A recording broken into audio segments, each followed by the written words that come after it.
Communique number 1, June 6th, Allied headquarters. Under command of General Eisenhower, Allied naval forces supported by strong air forces began landing Allied armies on the northern coast of France. The greatest news story in 1944. D-Day, H hour. That fateful moment for which the whole world held its breath. But in the night hours of D-Day -1, long before these first assault boats nosed onto the beach, American fighting men, troop carriers, paratroops, airborne infantry, and glidermen were already there.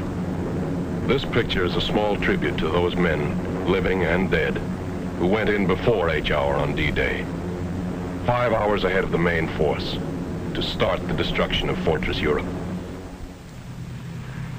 Their story begins in a village in England. Not the kind of village that you ever saw or read about, but a strange, unsightly place, one that had sprung up almost overnight and was known to its citizens as Shantytown. Its buildings were fashioned entirely from heavy boxes and shipping crates used in transporting thousands of gliders from the United States. It was a growing community.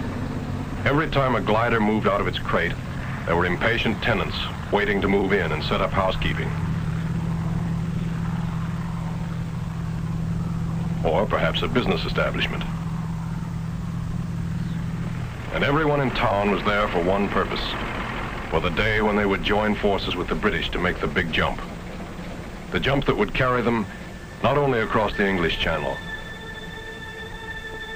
but across an almost solid wall of steel and iron and guns and ruthless, determined men, trained for generations in the art of death and destruction. But impregnable as these defenses appeared, we had a plan to surmount them. The wall of fortifications stretched along the entire coast of Europe. Part of the plan called for our air forces to carry an army of paratroops and airborne infantry over this wall. The chiefs of staff wanted them dropped deep in German-held territory to establish defense areas and block the movement of the enemy reserves. Then they decided the invasion spearhead was to strike in Normandy. Immediately, troops began to be dispatched to special takeoff points all over England, where they would stand by until the final word was given. Heroes in the making rode the highways of England that day, busloads of them.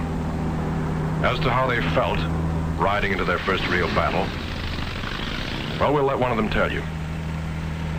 It was just another ride at first, taking us somewheres for another training hop, maybe. After 18 months of training, you get so you don't expect anything else. At least that's the way we paratroops figured, and I guess the glider guys felt pretty much the same. But we found out different. They took us to a sealed airport where nobody was allowed in and none of us allowed out. This didn't bother the hot lick swingsters. We kept in shape with regular exercises and then maybe a game or two. We knew there was something cooking now, something big. And we spent any spare time we could find in reading letters from home or maybe writing one to the folks and that special girl. Invasion markings painted on every ship and glider brought the whole thing even closer to us. We'd soon be on our way. Money was passed out. The kind you can spend in France. They hadn't forgotten a thing we'd need. Neither had we. But when these were taken care of, not many of us forgot that for our kind of guys, knives and guns aren't enough.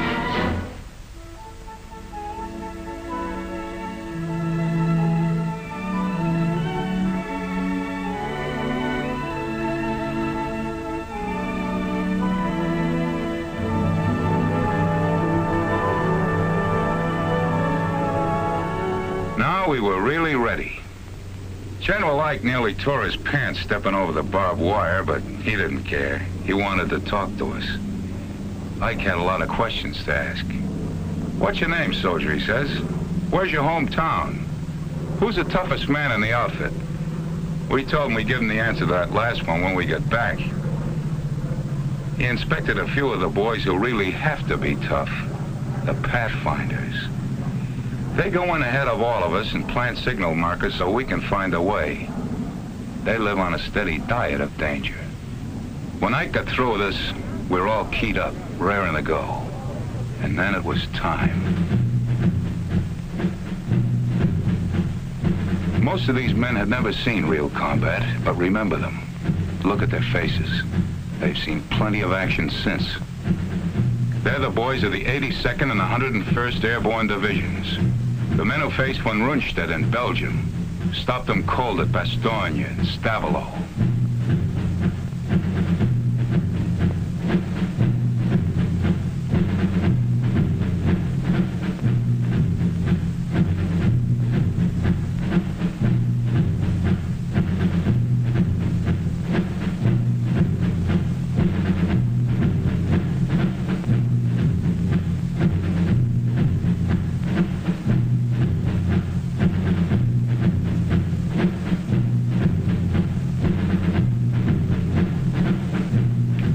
They'd given us brand new parachutes, and I remember one little guy saying he wasn't worried none about them opening because the company that made them was in his hometown, and his mother worked there in final inspection. A few of the outfits got the idea they ought to show the Germans we had Indians in America. Here they are. Indians from the Loop, from Back Bay, and the Bronx. Climbing into the ship, some of us were loaded so heavy that we had to be shoved on board by the others or we'd have never made it.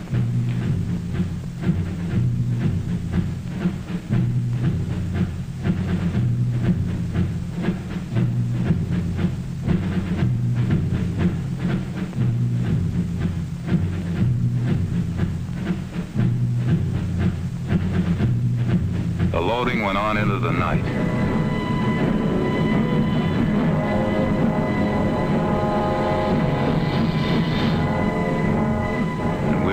Places and ready long before takeoff time.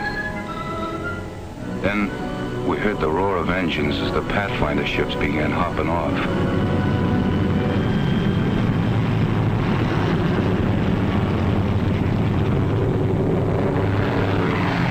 We knew we'd be following soon after. That takeoff was something I'll never forget. Sure, we'd all made a lot of training hops, but this was different. Like the first time you ride a bicycle, only with a whole lot farther to fall if anything goes wrong. Nothing did, though. Not with those troop carrier guys at the controls. Talk about making trains run on time. You could have really set your watch by the split-second way those guys took us off. They took those ships off the ground like it was just another practice run. For them, I guess it was. After all, they were going to have to fly it again and again, all night and the next day. Only under fire. And that's no fun when you figure that these C-47s haven't any armor, no guns, and have to fly low over the dropping zones, straight as on a bombing run. After we hit the channel and started across, every light went out.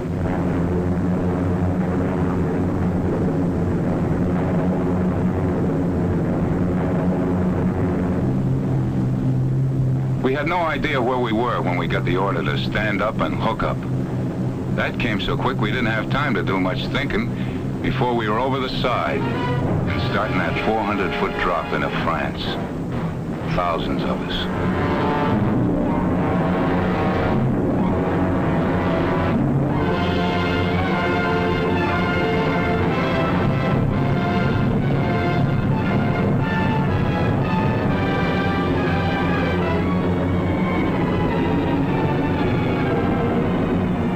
Behind came the first bunch of gliders.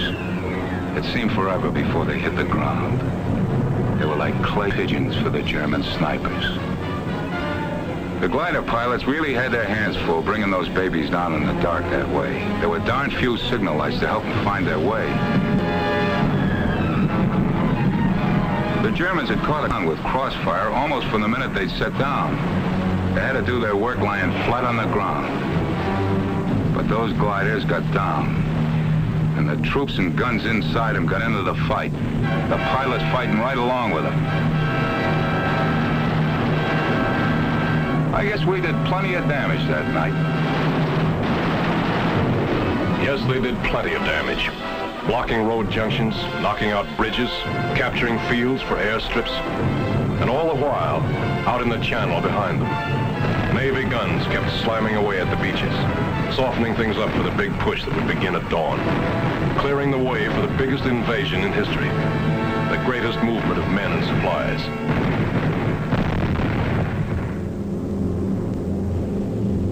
The Troop Carrier Command was ready for its next move. They had massed hundreds of British and American gliders in preparation for the most gigantic aerial towing job ever attempted. Each held a full cargo of jeeps and guns, and the fighting men to use them.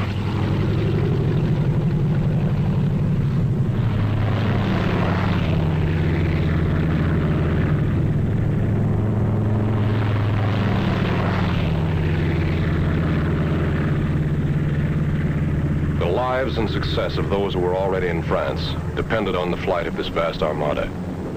They were greatly outnumbered and desperately needed these reinforcements. How they got them, a story of two-way air traffic and an unbroken chain of planes and gliders stretching from England to France and back again, is best told by a man who was a part of it all. Maybe we glider pilots didn't show it, but we were as excited over flying across that English Channel as Blériot must have been when he flew it for the first time, years before most of us were born. He didn't have much of an airplane under him, but then there weren't any German guns waiting for him on the other side. We did a bit of wondering about those guns as we started out over the Channel, and the lighthouses of England began slipping away beneath us. And what about the German Luftwaffe? This was its big chance. Our air forces had established air supremacy, sure. We had a regular umbrella of fighters over us. But if there was ever a time the German flyers would try anything to break through, this was that time. But we never saw a German plane. Approaching the French coast, the ack-ack and gunfire seemed harmless and far away. For those who were right in it, it was different.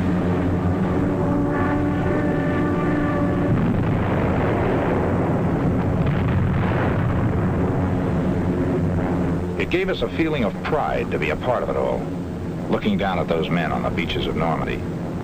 We felt a little guilty, too, sitting up over them, not even getting our feet wet.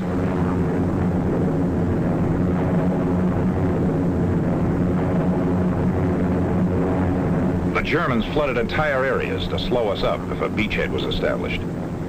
We kept watching for those who had gone in during the night, but we only saw their parachutes. There was no sign of them.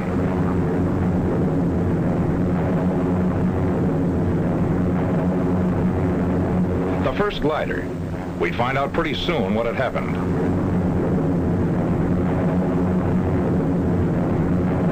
Cut loose. Roger. So long.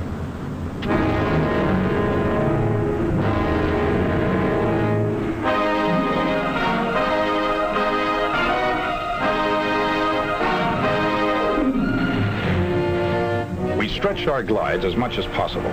That way, we ended up near the edge of the fields where we could run for cover as soon as we got out.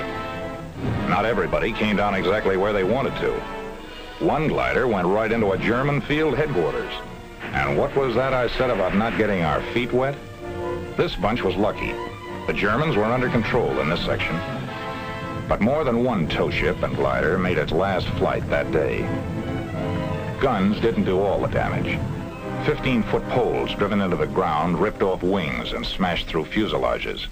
The men who stepped out of this glider will never know if their first mission was successful. But it was plenty. Yes, their mission had been successful. But this down payment on freedom ran very high.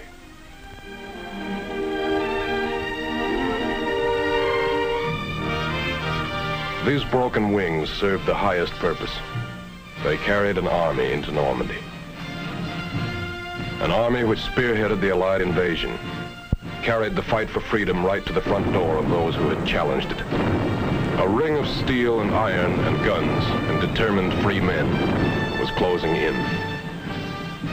Months and miles of battle lay ahead, but D-Day -1 was the beginning. Okay, Troop Carrier, where do we go from here? For the next few minutes, you will witness some highlights of a spectacular and decisive operation. A few brief flashes on the screen will bring you the end product of years of training and planning and construction. The aircraft you will see took decades to develop. The men who jumped from them had to become experts in a matter of months, and they did. The operation was a great success. It saved thousands of American lives that might have been lost in bloody frontal assaults. But as you will see, we had to pay the cost of those saved lives in broken gliders, parachute silk, aviation gas, and 1,000 other items of supply and equipment. This is not a war that can be won by dollars and cents alone, but neither can it be won without dollars and cents. The money for gliders and parachutes, yes, and for bandages, come partly out of the war bonds you buy.